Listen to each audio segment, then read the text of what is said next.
great because I was able to kind of do a little bit more as I was vaccinated, open my world up a little bit. And in February, I finally got to go visit my parents. They live in Africa. I hadn't seen them for about 3 years, since well before the pandemic. And I was so excited for it to finally be safe enough, for the borders to be open, and for us to be able to go. But I was also a little bit nervous because I went with my sister and my new brother-in-law. My sister got married during the pandemic.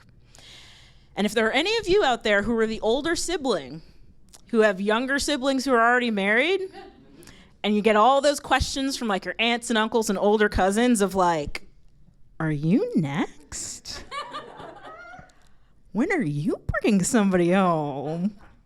When's it gonna happen for you? So every time we get in the car to go visit relatives, I'm sweating. I'm trying to figure out how I'm gonna answer all those questions. Like, it's a big source of anxiety for me the whole time I'm there.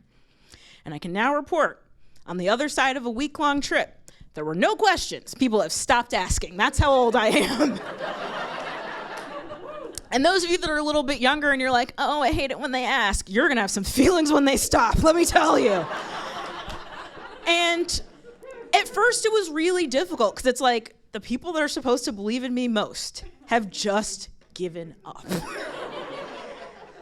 But I sat with it a little bit longer and I was like, no, you know what? I'm not giving up. I'm waiting. I grew up in the South, so I've been going to weddings since I was about 19 years old. I'm in my mid-30s now. Round 1 is wrapping up. I'm a second-round draft pick, you guys. I'm second wife material.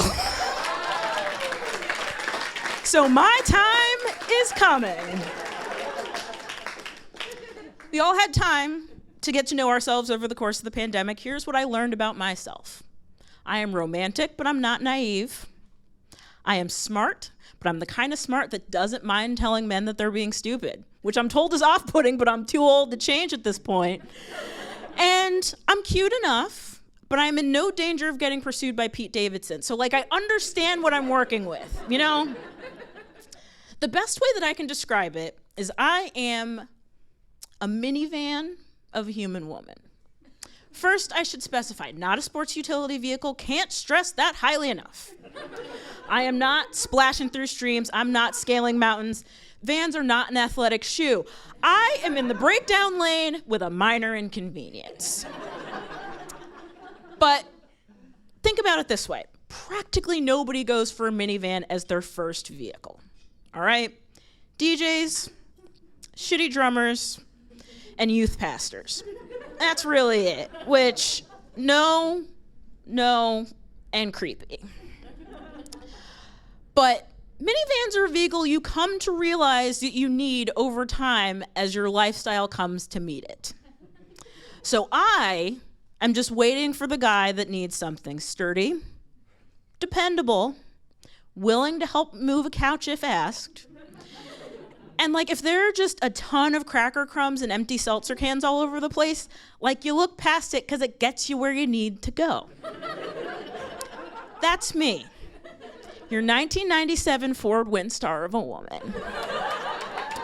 Thank you. And this strategy, mixed results. It's getting mixed reviews, I'll say. Fun fact, first wives don't really love it. Second wives love it, and that's how I know I'm onto something. But the big question regardless is like, well, you might end up with kids. Is that something you're okay with? Yes. I'm gonna say yes. Here's the thing. I think about kids a lot like I think about boats. Like, if you're gonna invite me out on a boat, I wanna go on your boat. I'm excited about it. I will dress accordingly. I will talk about boat stuff all day. I don't need to have a boat. I don't need one. Like, they're always expensive. They dictate where you live, and they are always wet or sticky for some reason. And I'm told I would feel differently if it were my boat, but I don't know, it seems fake. Anyway, am I okay with having kids? In that capacity, sure. Like, we like the same snacks, we love the same TV, I have no interest in manufacturing in-house, and you're telling me that I can outsource that? Like the auto industry? There's no downside to that plan. So listen, there are some people here that are a little bit younger, still in that process of trying to find who they're going to be with. And I'm not trying to say that I don't want you to have your coupes or your convertibles. I do. I want that for you. But if you're willing to think about another pathway, I have 6 seats in the back. We are going for certified pre-owned, and we feel pretty good about it, actually. Yeah, so jump on in.